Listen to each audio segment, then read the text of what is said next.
Cabra Macabra. Historias de terror real y paranormal. Cabra Macabra.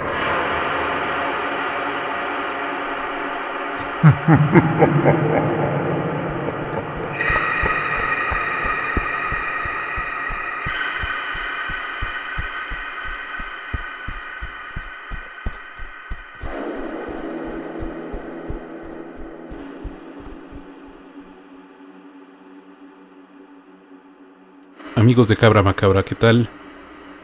El día de hoy vamos a hablar de un tema escabroso que ocurrió en nuestro país, en México. Se trata de los narcos satánicos. Hace más de 3 décadas, en la frontera entre Estados Unidos y México, un culto mezcló narcotráfico, rituales oscuros y crímenes brutales. Todo ello fue liderado por un carismático pero perturbador personaje, y este grupo dejó una estela de miedo, sangre y preguntas sin respuesta. Cómo una secta logró infiltrarse en el mundo del crimen organizado, que llevó a personas comunes a participar en actos tan extremos. Hoy, con base en expedientes judiciales, entrevistas y reportajes, vamos a reconstruir esta historia, pero una advertencia. Lo que van a escuchar es inquietante, pues no es solo una crónica de crímenes, sino un retrato de cómo el poder, la fe y el miedo pueden tornarse bastante turbios hasta lo inimaginable. Prepárense, vamos a Matamoros, Tamaulipas, al final de los años 80, donde comienza esta pesadilla. Para entender a los narcos satánicos, primero hay que viajar al México de los finales de los 80. Era una época de contrastes. El país vivía bajo la sombra del narcotráfico, que ya se consolidaba como una fuerza económica y criminal. En la frontera, ciudades como Matamoros eran hervideros de actividad, tales como contrabando, drogas y una mezcla de culturas entre México y Estados Unidos. Pero no era solo el narcotráfico. En esa época, las creencias espirituales alternativas estaban en auge. La santería, el espiritismo y otras prácticas místicas atraían a quienes buscaban protección, poder o respuestas en un mundo caótico. Estas creencias, muchas veces mal entendidas, no eran inherentemente malas. Para muchos eran una forma de conectar con lo divino, pero en las manos equivocadas podían convertirse en algo mucho más oscuro.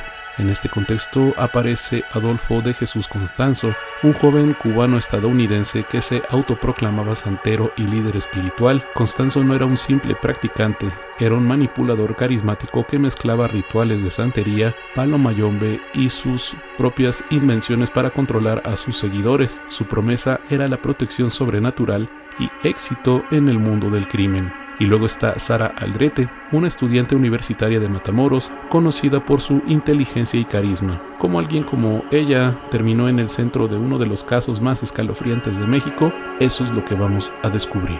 Adolfo Constanzo nació en Miami en 1962, hijo de una madre cubana que practicaba santería. Desde joven mostró una fascinación por el ocultismo, pero no era solo un creyente.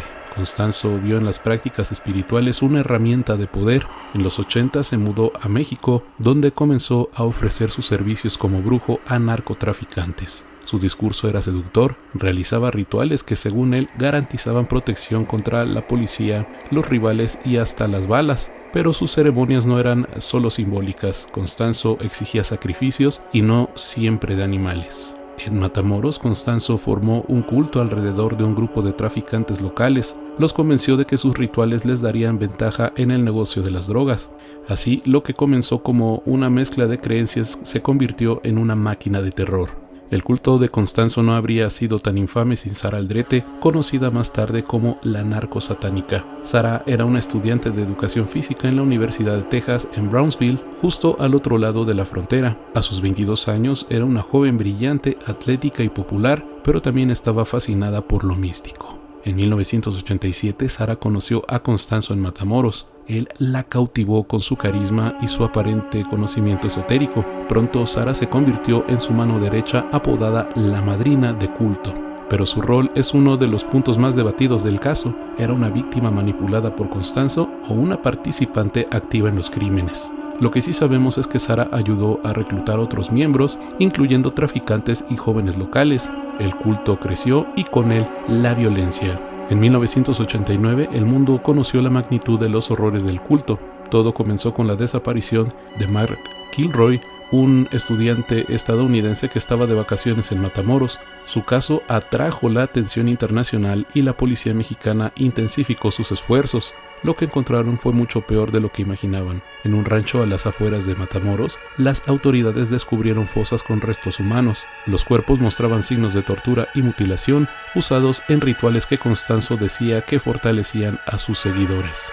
Entre 1988 y 1989, el culto fue responsable de al menos 15 asesinatos. Aunque algunos creen que fueron más, las víctimas incluían rivales del narcotráfico, miembros del culto que intentaron escapar y personas al azar como Kilroy. La captura de Constanzo y sus seguidores ocurrió en mayo de 1989, tras un enfrentamiento en la Ciudad de México.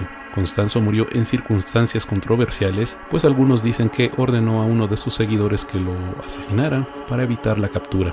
Sara Aldrete fue arrestada y condenada a más de 60 años de prisión, aunque siempre ha mantenido su versión de inocencia. El caso no solo horrorizó a México y al mundo, también alimentó una ola de pánico moral sobre el satanismo y las sectas, muchas veces exagerada por los medios de comunicación.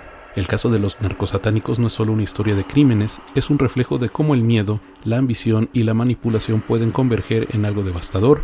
Adolfo Constanzo no era un simple criminal, era un líder carismático que explotó las vulnerabilidades de sus seguidores. Sara Aldrete, por su parte, sigue siendo un enigma. En 2003, en una entrevista desde la prisión, insistió en que fue manipulada por Constanzo y que nunca participó directamente en los homicidios. Sin embargo, los expedientes judiciales la señalan como una figura clave en el culto. El impacto cultural del caso fue inmediato, pues inspiró películas, canciones y hasta cómics, muchos de los cuales exageraron los hechos para alimentar el morbo. También dejó una marca en cómo México percibía la santería y otras prácticas espirituales, estigmatizándolas injustamente. Pero quizá la lección más importante sobre el poder de la manipulación es que Constanzo no necesitaba magia real para controlar a su culto. Le bastó con entender la psicología humana y explotar el deseo de poder y protección, tal como se dio en el caso de Charles Manson, líder carismático, de igual manera quien, a base de conocimientos sobre la psicología humana,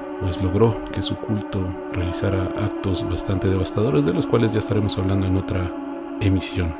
Y bueno, amigos de Cabra Macabra, así termina esta nueva inmersión en el caso de los narcosatánicos, una historia que nos recuerda que la línea entre la fe y el fanatismo puede ser peligrosamente delgada. Gracias por acompañarnos en este capítulo de Cabra Macabra, y si les impactó esta historia, por favor los invito a compartir el episodio en sus redes sociales, a darle like en YouTube, a los pequeños reels que vamos a estar lanzando en Instagram, que por favor agreguen como favorito su podcast en Spotify, en Apple Podcast, en Samsung Podcast, en Amazon. Por favor, ahí vamos a estar siguiendo emitiendo este programa. Y por favor, manténganse pendientes de las redes sociales. Vamos a estar sacando más contenido. Muchas gracias.